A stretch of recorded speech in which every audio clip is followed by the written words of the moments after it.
On everyone. So yesterday the Lakers got a commanding win over the Chicago Bulls on the road to begin their 5-game road trip. The Lakers, they need to win every game the rest of the season if they want to make the 6th spot. It's not unlikely, but it's something that's going to be very challenging, right? Now, personally, I think, and I've said this before in previous videos, that if the Lakers beat Chicago and Minnesota, that I believe that the Lakers will be at least 6-1, maybe have a real shot at being 7-0. I do think both Utah games are going to be gimme games. I think Houston is going to be a gimme game. So there's 3 right there. And then you beat Chicago, that's 4 wins. And then at worst, I think you split the Suns and Clippers matchup. So if you beat Minnie, there you go. You got what you need, and then the split, there's your 6 wins. But I don't think it's impossible for the Lakers to get 7. They just got to take it a game at a time. But this was a nice, commanding bounce-back win. Lakers were, for the most part, kind of in control start to finish, right? They did have that little hiccup in the second quarter and then ended up losing the lead at one point. But after that, they kind of got it back, pushed it back to 17-18, and then just kind of weathered the storm from there the rest of the game. So again, just a very nice, very commanding lead, which is what you want to see from the Lakers going forward, right? Win these games. But you just saw what the potential of this team was. They had an excellent game plan, executed it beautifully. Chicago was small, and they put LeBron on the block and ran the offense through him. And it was brilliant, right? And you had Anthony Davis have a monster game. LeBron James, he had a great, solid game, especially for his second game back, was incredible. You'd imagine he's only going to get better and ramp up. You had Austin Reeves, who deserves a lot of credit. He got the starting nod in this matchup and followed that up with 19 points, 2 rebounds, 5 assists. The starters completely took over this game and were in control the entire night. The bench struggled a little bit. Part of that, I think, is Austin Reeves moving to the starting lineup. Our bench was one of the better benches. It also could have just been a rough game for the bench. It's also a possibility as well. You know, you're going to have good nights, you're going to have bad nights, but the starters really stepped up. The starters really picked it up, and it was just a nice all-around effort. And we're going to need that. We're going to need these hot starts, these strong starts, these dominant level starts. It wasn't like they just were incredibly shooting the lights out, right? I mean, the Lakers as a whole only shot 35%. They only made 7 threes. So they were 7 of 20 from 3. So it wasn't like they had some crazy, just unbelievable lights out shooting type of game. No, they just did a really good job of running their offense, executing, controlling the flow of the game, picking it up on defense, right? The defensive effort was much better this time around than it was in the previous Chicago game. We just couldn't get a stop to save our lives, and on top of that, we couldn't score, right? It was just a really bad game. And Chicago played the best game that they could have, and we played arguably the worst game we could have. And we still, on several occasions, kind of felt like we could have gotten back into the game and won the game. So going into this game, it was like, okay, we need to make that adjustment. Anthony Davis has got to step up. Hopefully he won't be in foul trouble. We finally get D'Lo back.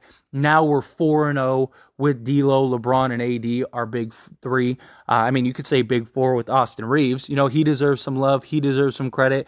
But just to see this big 3 on the court, it's just so crisp and clean. And just what D'Lo and LeBron bring in that and in the dual playmaking role, the ability of both of them being able to just share the ball and create for others, right? On top of their ability to score, D'Lo's ability to score at all 3 levels, to shoot the 3 ball, to play on the ball, off the ball. He's really good and been very good for the Lakers off the ball. Whether it's Austin Reeves making some plays, or it's LeBron making some plays, or whomever, right? Schroeder at times making some plays.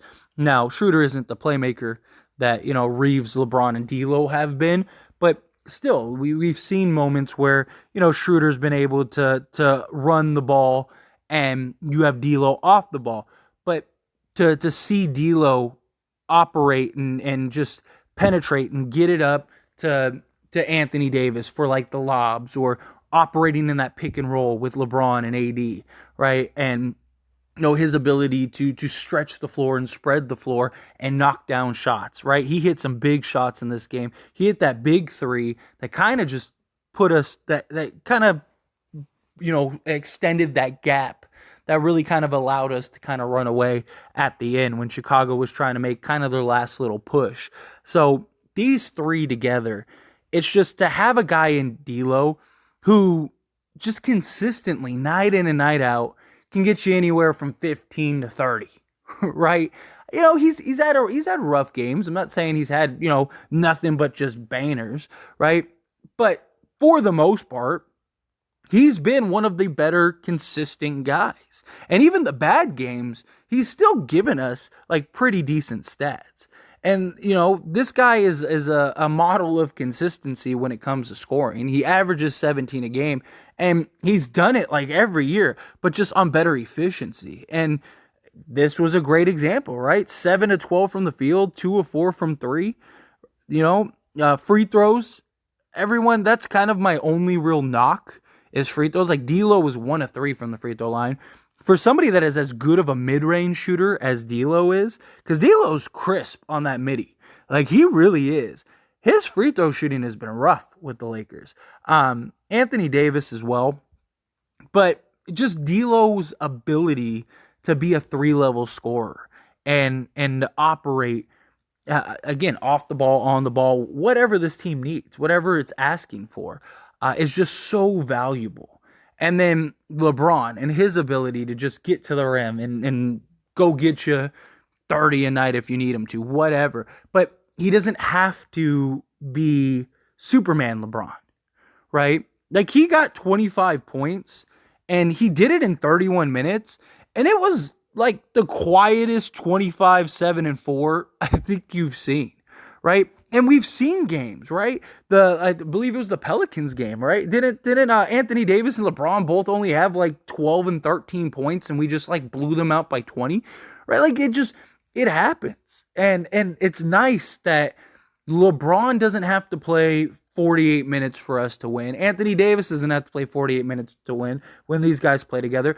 LeBron and AD are only averaging like 30 minutes a game with this big three. Now, Anthony Davis in the Chicago game, he played like 39 minutes, something like that. He played a lot.